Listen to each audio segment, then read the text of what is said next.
ఒక నాయకుడి రాజకీయ జీవితాన్ని కొలవాలంటే ఎన్ని పదవులు చేపట్టారు, ఎన్ని ఎన్నికల్లో గెలిచారని చెప్పడం చాలా సులభం. కానీ ఆ నాయకుడు ఎన్ని కష్టాలు చూశారు, ఎన్ని రాజకీయ మలుపులను తట్టుకొని నిలబడ్డారు, అధికారంలో ఉన్నప్పుడు ప్రజల కోసం ఏం చేశారు, ప్రతిపక్షంలో ఉన్నప్పుడు ఎలా పోరాడారు, ఓటమి ఎదురైనప్పుడు ఎలా పూజుకొని మళ్ళీ అసెంబ్లీలోకి అడుగుపెట్టారు.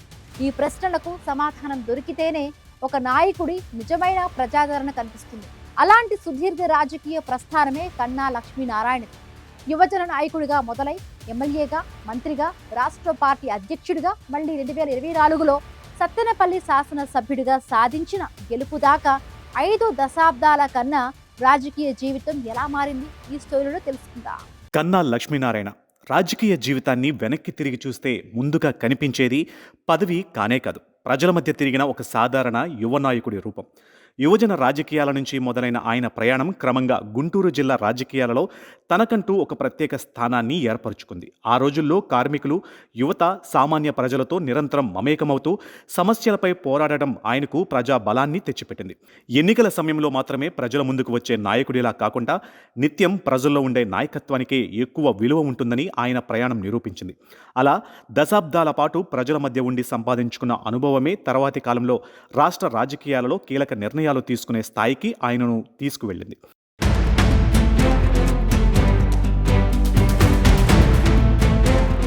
కన్నా రాజకీయ జీవితంలో పెదకూరపాడు నియోజకవర్గం ఒక సువర్ణ అధ్యాయం. వరుసగా ప్రజల తీర్పు పొందుతూ ఆయన శాసనసభ రాజకీయాలలో తన స్థానాన్ని సుస్థిరం చేసుకున్నారు. ఒకసారి గెలిచిన తర్వాత అదే ప్రజలు మళ్లీ నమ్మాలి అంటే కేవలం రాజకీయ ప్రచారం సరిపదు. ప్రజలతో ఏర్పడిన వ్యక్తిగత అనుబంధం, వారి సమస్యలపై స్పందించే విధానం, అందుబాటులో ఉండే తత్వం కూడా అవసరం.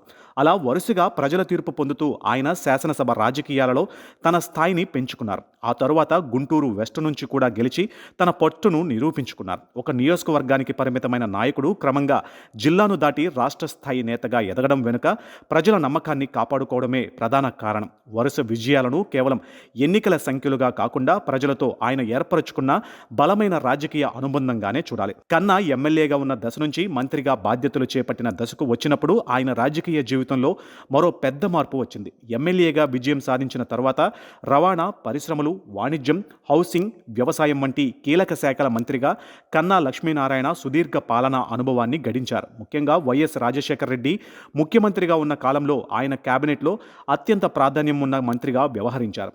ఉమ్మడి ఆంధ్రప్రదేశ్ రాష్ట్ర వ్యాప్తంగా వివిధ ప్రాంతాల అభివృద్ధిలో తనదైన ముద్ర వేశారు.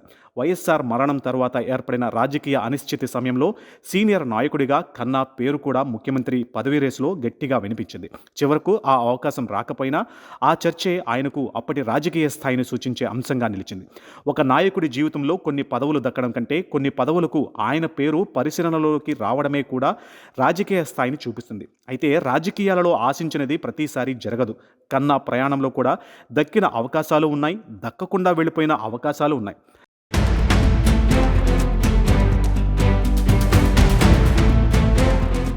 అధికారంలో ఉన్నప్పుడు బాధ్యత నిర్వహించడం ఒక ఎత్తు అయితే, ప్రతిపక్షంలో ఉన్నప్పుడు ప్రజా సమస్యలపై ప్రభుత్వాన్ని నిలదీయడం మరో ఎత్తు. ప్రభుత్వంలో ఉన్నప్పుడు తనకు అప్పగించిన శాఖల బాధ్యతలను నిర్వహించారు. ప్రతిపక్ష పాత్రలో ఉన్నప్పుడు ప్రభుత్వ విధానాలను ప్రశ్నిస్తూ ప్రజా సమస్యలను ముందుకు తీసుకువచ్చారు. కాంగ్రెస్ అనంతర పరిణామాలలో బీజేపీ రాష్ట్ర అధ్యక్షుడిగా బాధ్యతలు చేపట్టిన కన్నా లక్ష్మీనారాయణ నాటి అధికార పార్టీల వైఫల్యాలపై బహిరంగంగా విమర్శలు గుప్పించారు. ఇసుక సమస్యలు, రైతుల హామీలు, పాలనా లోపాలపై క్షేత్రస్థాయిలోకి వెళ్లి పోరాడారు. 2014-2019లలో ఎదురైన ఓటములతో వెనుకడుగు వేయకుండా ప్రతిపక్ష నేతగా తన గళాన్ని వినిపిస్తూ రాజకీయంగా నిరంతరం యాక్టివ్గా ఉన్నారు. 50 ఏళ్ల సుదీర్ఘ ప్రయాణంలో ఎన్నో మలుపులు చోటు చేసుకున్నాయి. కన్నా జీవితంలో కూడా గెలుపుల పక్కనే ఓటములు వచ్చాయి. అనుకున్న రాజకీయ సమీకరణాలు పనిచేయని సందర్భాలు ఉన్నాయి. పార్టీ మారాల్సిన పరిస్థితులు వచ్చాయి. 2014లో గుంటూరు వెస్ట్లో ఓటమి ఎదురైంది. 2019లో నరసరావుపేట లోక్సభ నుంచి పోటీ చేసి ఓడిపోయారు. ఇలాంటి ఓటమి తర్వాత చాలామంది నాయకులు రాజకీయంగా వెనక్కి తగ్గుతారు. కానీ కన్నా ఏమాత్రం వెనక్కి తగ్గలేదు. అయితే 2024లో టీడీపీలో చేరారు. పార్టీ మారినా ప్రతిసారి కొత్తగా తన రాజకీయ స్థానాన్ని నిరూపించుకోవాల్సి వచ్చింది. కొత్త కార్యకర్తలతో సంబంధం, కొత్త రాజకీయ వర్గాలతో సమన్వయం, కొత్త ఓటర్లను కలవడం వంటి సవాళ్లను ఆయన ఎదుర్కొన్నారు. ఇక 2024 సార్వత్రిక ఎన్నికల్లో సత్తెనపల్లి నియోజకవర్గం నుంచి బరిలోకి దిగారు. అక్కడ నాటి వైసీపీ మంత్రి అంబటి రాంబాబుతో జరిగిన హోరాహోరీ పోరులో కన్నా లక్ష్మీనారాయణ ఘన విజయం సాధించి మళ్లీ అసెంబ్లీలో అడుగుపెట్టారు. ఈ గెలుపు కేవలం ఒక ఎన్నికల ఫలితం మాత్రమే కాదు, దశాబ్దాల పొలిటికల్ అనుభవానికి ప్రజలు ఇచ్చిన తిరుగులేని నమ్మకమైన తీర్పు. రాజకీయాలలో వయస్సుతో సంబంధం లేకుండా ప్రజాక్షేత్రంలో నిలబడితే ప్రజలు ఆదరిస్తారని ఈ విజయంతో ఆయన మరోసారి నిరూపించారు.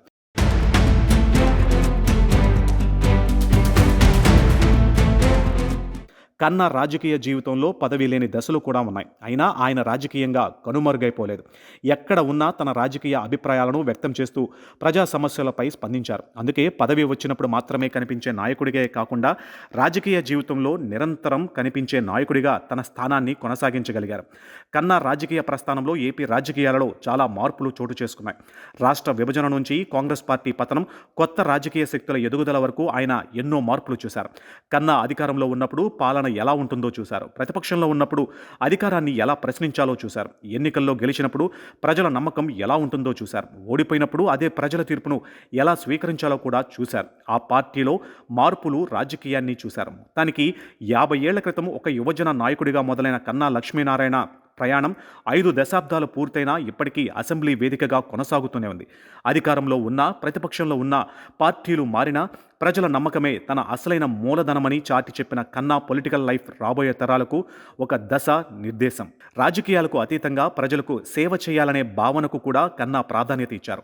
తన తండ్రి కన్నా రంగయ్య పేరు మీద కొనసాగుతున్న కన్నా రంగయ్య చారిటబుల్ ట్రస్ట్ ద్వారా సేవా కార్యక్రమాలు నిర్వహిస్తూ విద్యార్థులకు అండగా నిలవడం, అవసరంలో ఉన్నవారికి సహాయం చేయడం వంటి కార్యక్రమాలతో ప్రజాసేవకు మరో కోణాన్ని చూపించారు. 50 ఏళ్ల ప్రజా ప్రస్థానాన్ని గుర్తు చేసుకునే ఈ సందర్భంలో రాజకీయ నాయకుడిగా కన్నా ప్రయాణంతో పాటు సేవా కార్యక్రమాల ద్వారా సమాజానికి అందించిన తన వంతు సహకారం కూడా గుర్తు చేసుకోవాల్సిన అంశంగా నిలుస్తుంది. మొత్తానికి 50 ఏళ్ల క్రితం ఒక యువజన నాయకుడిగా మొదలైన కన్నా లక్ష్మీనారాయణ ప్రయాణం 5 దశాబ్దాలు పూర్తయినా ఇప్పటికీ అసెంబ్లీ వేదికగా కొనసాగుతూనే ఉంది. అధికారంలో ఉన్నా, ప్రతిపక్షంలో ఉన్న, పార్టీలు మారినా ప్రజల నమ్మకమే తన అసలైన మూలధనమని చాటి చెప్పిన కన్నా పొలిటికల్ లైఫ్ రాబోయే తరాలకు ఒక దిశా నిర్దేశం.